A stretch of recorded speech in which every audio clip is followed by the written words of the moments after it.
So, by studying the icebreakers, we come to know about what is going to happen in this particular chapter. What are we going to learn in the chapter?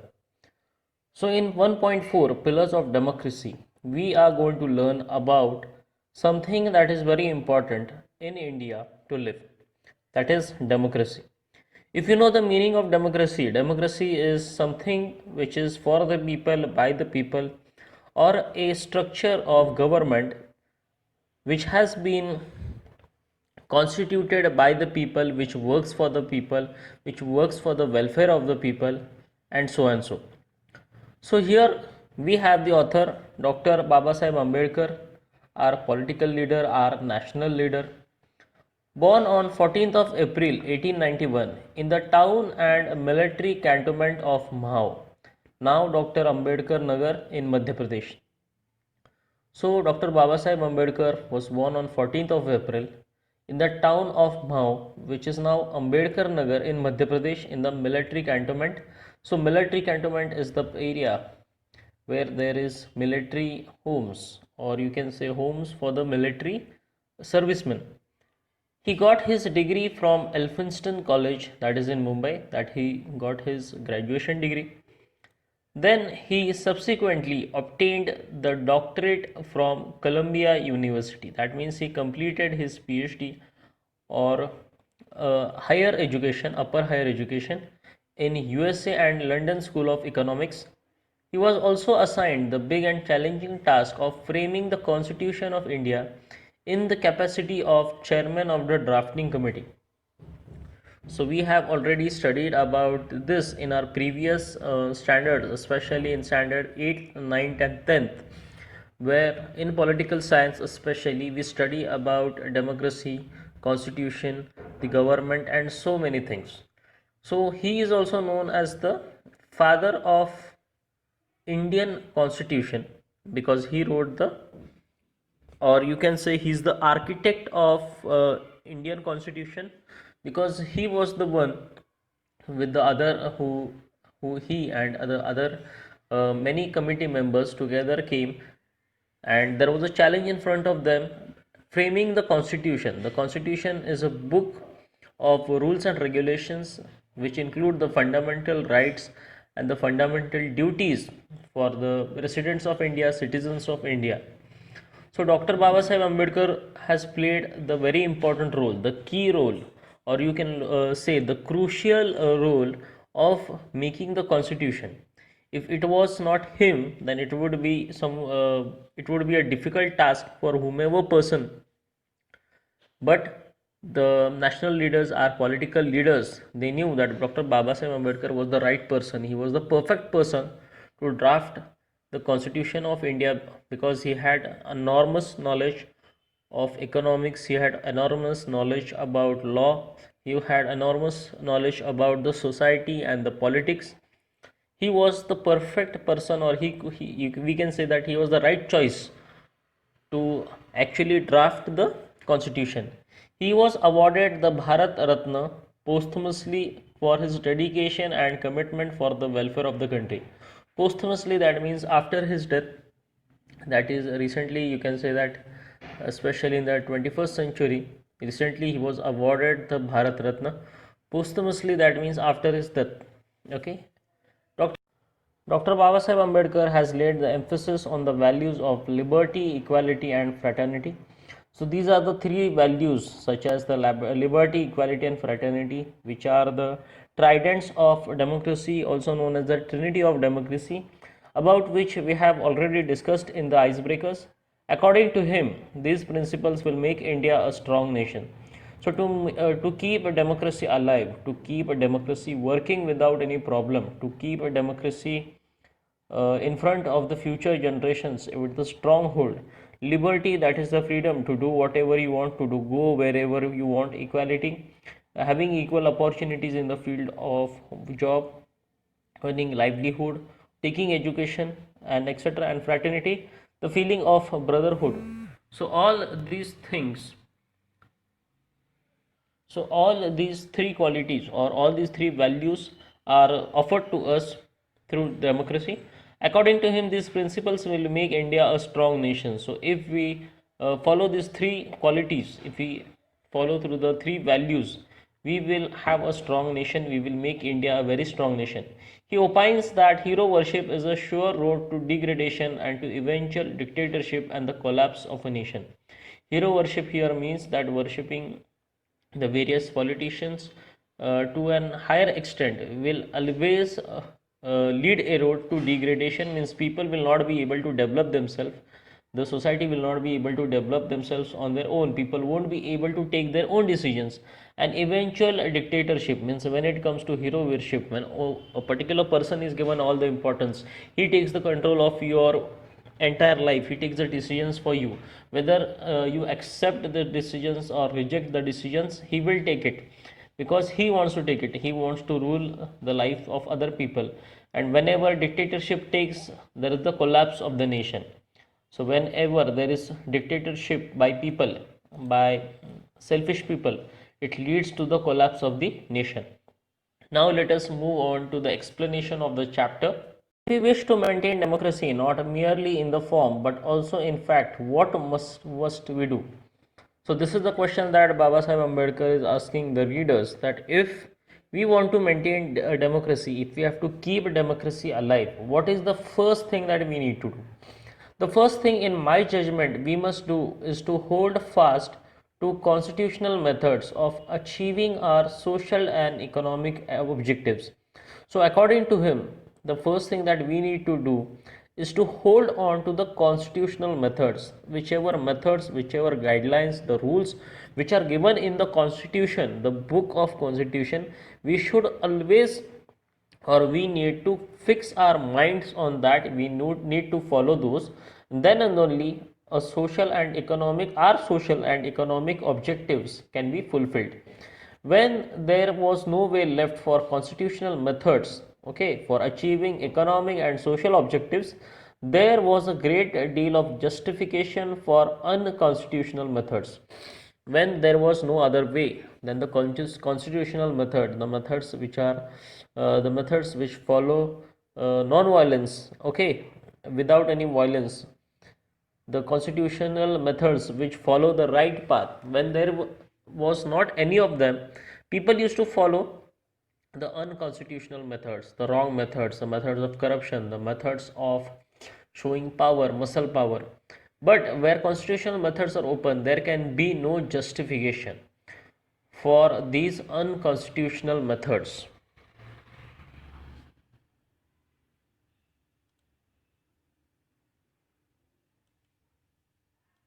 So justification here means when we follow the unconstitutional methods, there will be no reason of explanation, there will be no need of explanation. Once you follow the unconstitutional methods, you leave the legal ways and you follow all the illegal methods, there will be no justification from you. No person will accept any justification, reason or explanation from you. These methods are nothing but the grammar of anarchy, and sooner they are abandoned, the better for us. Grammar for anarchy means, anarchy here means a state of disorder due to the absence of non-recognition of controlling system. When you will follow these kind of methods, there will be chaos everywhere. Grammar here means there will be a lot of chaos, and chaos or mess which cannot be understood or which cannot be cleaned by anybody. So the sooner we leave this kind of methods, the better for us. Abandon here means to leave. So the sooner we start leaving these unconstitutional methods, that will be better for us, that will be better for democracy. The second thing we must do is to observe caution which John Stuart Mill has given to all who are interested in the maintenance of democracy. So John Stuart Mill here was a famous politician, the first Irish nationalist leader, also known as the liberator. He was of liberal thoughts, and he said that if you want to maintain democracy, we should do one thing. Now what's that thing? To lay their liberties at the feet of even a great man, or to trust him with powers which enable him to subvert their institution. So they said that if you want to maintain democracy, you should never lay your liberties you should lay your liberties at the feet of a great man, a political leader, a leader who will lead you to democratic ways, who will bring you the three tridents of democracy, which are freedom, equality, and fraternity, you should always show your support to a person who will fight for you.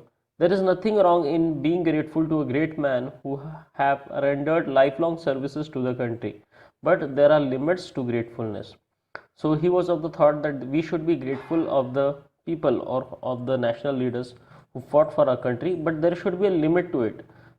As he has as has been well said by one of the Irish gentlemen, Irish patriot Daniel O'Connell, another nationalist leader, who said that no man can be grateful at the cost of his honor. At the cost of his honor means no man can be grateful to a person in return of his self respect.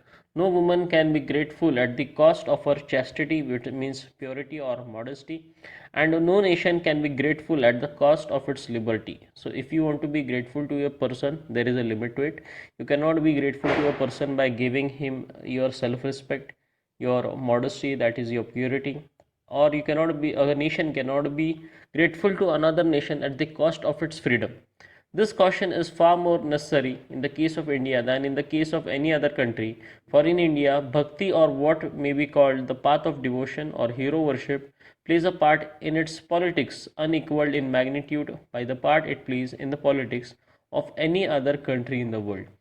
So everybody, especially Dr. Babasaheb Ambedkar, is trying to convince the message. He was trying to convey the message that hero worship is common all over the world. But when this hero worship is brought into politics, it creates an unequaled magnitude. It creates an unparalleled effect, which may cause distress in the society as well as in the country. Bhakti in religion may be a road to salvation to the soul, but in politics, bhakti or hero worship is a sure road to degradation and to eventual dictatorship. So, according to Dr. Babasaheb Ambedkar, bhakti in religion is the road to salvation. Salvation means the freedom or the process of being saved from hell. But here, when this bhakti leads to the worship of hero worship, when we start following different types of politicians blindly without knowing, understanding their personality or what they are fighting for, whether they are selfish or selfless, here this kind of hero worship or bhakti leads to degradation or destruction of the society, which eventually leads to dictatorship. On the 26th of January 1950, we are going to enter into a life of contradictions. In politics, we will have equality, and in social and economic life, we will have inequality. So here, what he is trying to tell that on 26th January 1950, this is a very important date. On this particular date, that is 26th January 1950, we started celebrating Republic Day. The Constitution came into force from this particular date, and also he said, he had already stated that in politics we will have equality, and in social and economic life we shall have inequality. So this line is very important, that in politics everyone may be equal, but in the social and economic life there will be inequality. In politics, we will be recognizing the principle of one man, one vote, and one vote, one value.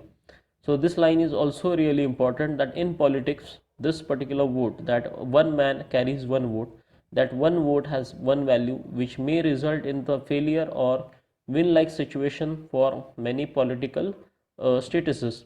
In other social and economic life, we shall, by reason of our social and economic structure, continue to deny the principle of one man, one value. Even if this one man, one vote, and one value may be valid in politics, it has no value in social and economic life. How long we shall continue to live this life of contradictions? So, this is the question again that he states for us, that how long we shall live in the state of confusion or contradictions. How long shall we continue to deny equality in our society or in our social and economic life? Means how long shall we live a life of confusion? How long shall we live a life of such confusion that we will not be equal by the statuses? We will only be equal when we go to vote to a particular place. For especially in politics, we will all have the same value, but looking at the society, looking at our social and economic life, we will still have that gaps. If we continue to deny it for long, we will do so only by putting our political democracy in peril. Peril means danger. We will only work in politics, that is, for saving politics or for saving democracy, we will only be following it in politics. But if we look at the society, our economic statuses, it will be dangerous for us. We must remove this contradiction at the earliest possible moment, or else those who suffer from inequality will blow up the structure of political democracy which this assembly has so laboriously built up.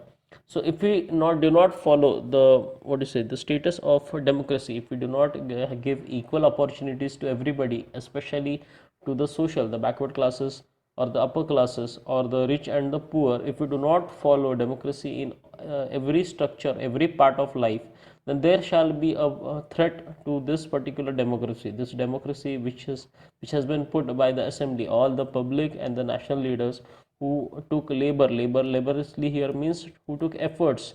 It took years for the foundation of democracy, and it may be blew up, it will fall, it will collapse. The second thing we are wanting is the recognition of the principle of fraternity. So earlier, as I had explained, that fraternity is an word which is taken from frater means brotherhood. What does fraternity mean? So what is this fraternity? Fraternity means a sense of common brotherhood. We shall be, all of us belong to different classes of society, we belong to different religions, we speak different languages, the color of our skin is different, yet we live in India, and in India fraternity means a sense of common brotherhood. We are brothers to each other, as we are citizens of the same nation, and we shall be striving to achieve the same goal. Fraternity means a sense of common brotherhood of all Indians, if Indians being one people. It is the principle which gives unity and solidarity to the social life. Unity means it provides unity among the people, even if the people belong to the different sections of the society. And solidarity means a bond of unity and agreement of unity between two unlike individuals. It is a difficult thing to achieve. How difficult is it? Can be realized from the story related by James Bryce in his volume on American Commonwealth about the United States of America. So fraternity is such a quality that it is difficult to achieve, but not what do you say, impossible. We come to know about this from the book by James Bryce in his volume American Commonwealth, and the story is related to the United States of America. The story is, I propose to recount it in the words of Bryce himself, that these are the words of Bryce himself, that he had told, or he had expressed his thought on fraternity related with United States of America. Some years ago, the American Protestant Episcopal Church was occupied at the Triennial Convention in revising the liturgy. Triennial means the 300th anniversary. Liturgy here means rites prescribed for public worship. This is the name of a church, the American Protestant Episcopal Church.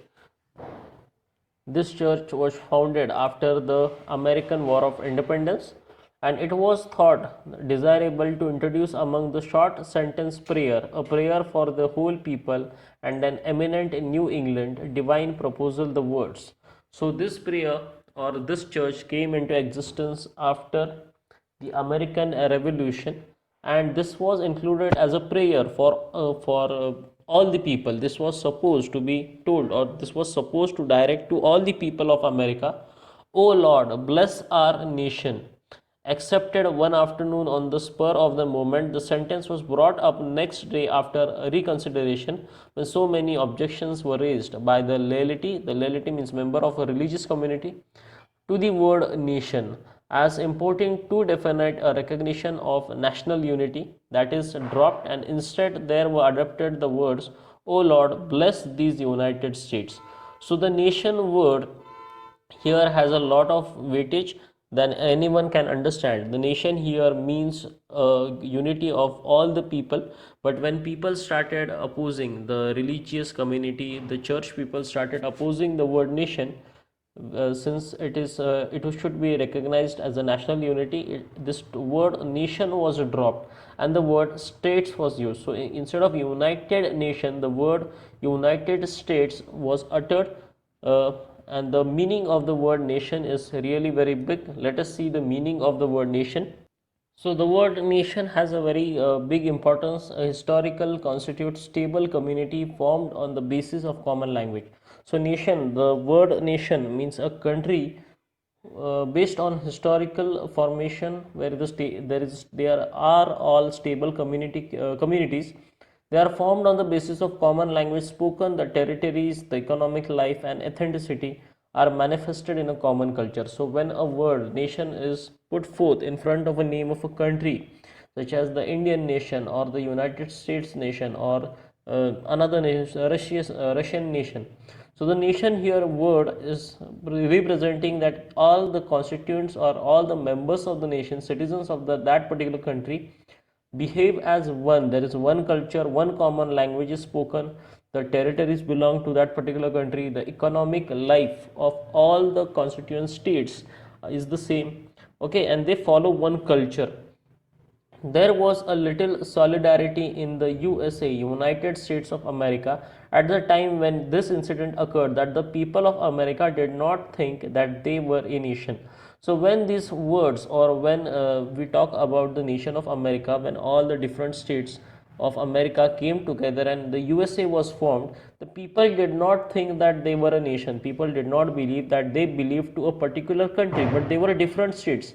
If the people of United States could not feel that they were a nation, how difficult it is for Indians to think that they are a nation. So if we compare India and America, because India and America has been always compared to each other on the forms of democracy, on the basis of democracy, but both of the countries follow the democratic type of government. Both of them follow the democracy. I remember the days when political minded Indians resented the expression, the people of India. They preferred the expression, the Indian nation. So there were many political minded, means similar people who thought that India should also be known as Indian nation. I am of the opinion that in believing that we are a nation, we are cherishing a great delusion, a mistake. When we say that India is a nation, many of times, but India, is India a nation? That is the question that Dr. Babasaheb Ambedkar has in his mind, that we are cherishing, that we are putting water, we are giving water, or we are watering a plant of delusion, a mistake, or an idea that India is a nation. How can people divided into several thousand castes be a nation? The sooner we realize that we are not yet a nation in the social and psychological sense of the word, the better for us. So Dr. Babasaheb Ambedkar says that the political leaders may think that India is a nation, but the people of India, do the people of India think that we are a nation? Yet today, even after independence, or this is the time, the speech when it was delivered, this was a time before independence, this was the speech before the constitution came into force, that this is the time before 26th of Jan 1950. This was the time when the people did not believe that they were the part of the nation. They, all the different states were trying to prove their own point. All the different people who belong to n number of castes, the higher and the lower, the rich and the poor. Okay, these people did not believe that they were a nation. So how can the politically like-minded leaders, nationalistic leaders, think that India could be a nation? The sooner we realize that we are not yet a nation in the social and psychological sense of the word, the better for us. For then only we shall realize the necessity of becoming a nation and seriously think of ways and means of realizing the goal. So if in the initial beginning, if in the beginning of anything new that is going to happen, if you say, if you think in your mind that we are a nation, then there was no use of the constitution, there was no use of the democracy. So he is trying to convey his message. He's trying to say that if we are not a nation, what should we do to become a nation? What steps shall we take to become a nation? This was the actual thing. What things or what steps, what drastic measures should be taken to become a nation? The realization of this goal is going to be very difficult, for more difficult than it has been in the United States. United States does not have a different religion, but United States follows the same religion. For example, here it is given, the United States has no caste problem. In India, there are caste. There are caste are anti-national. So this thing, anti-national, here means the prefix anti in the anti-national expressed opposition to something. So anti-national means when there are caste means the question is about being Indian, the question is about being one, the question is about being one nation, having the common thought process. But unfortunately in United States of America, they have they follow the only one religion, or we can say they follow Christianity. But in India, we all Indians follow different religions. We have this caste system. Because of caste system, a number of problems arise, such as who's of the higher caste, who's of the lower caste. And the caste gives rise to anti-national. National means this kills the idea of nation, this kills the idea of being one, this kills the idea of thinking similar and becoming a society, a common society in the first place, because they bring about separation in social life. So a nation, our India, can become a nation when we finish this caste problem, this caste system which makes us anti-national. They are anti-national also because they generate jealousy and antipathy between the caste. So Dr. Babasaheb Ambedkar is trying to tell that this caste system is anti-national because it creates jealousy between two communities, or it creates antipathy. Antipathy means the feeling of instability, the feeling of delusion, the feeling of fear between each other. So this kind of fear, if this kind of fear is already there in the society, then how can one country become a nation? When the people are already jealous of each other, when the people fear each other, when the people name, or the people somewhere try to hurt each other, how can that country become a nation? So how can we become one when we are different? What to say? We are separated because of jealousy and antipathy between caste and creed. Creed here means belief, the thought process. With a different caste comes the different belief process. But we must overcome all these difficulties if we wish to become a nation in reality. So this is the message that Dr. Babasaheb Ambedkar is trying to give the people, that if you want to become a nation, you must overcome all these difficulties. If we wish to become a nation in reality, for fraternity can be a fact only when there is a nation. So for fraternity can only be what do you say, achieved when all the people of all the citizens of a particular country will think that all of them are equal in the real sense. Without fraternity, equality and liberty will be no deeper than coats of paint. So what Dr. Babasaheb Ambedkar is trying to tell, that these three qualities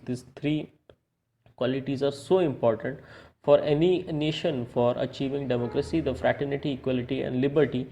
They should go deep, they should be submerged into our mind even deeper than the coats of paint that are submerged on the wall. So these three qualities should be followed by every individual if they want to follow democracy. So here I end this particular chapter. Soon we shall look at the brainstorming of this particular chapter. Thank you and be safe.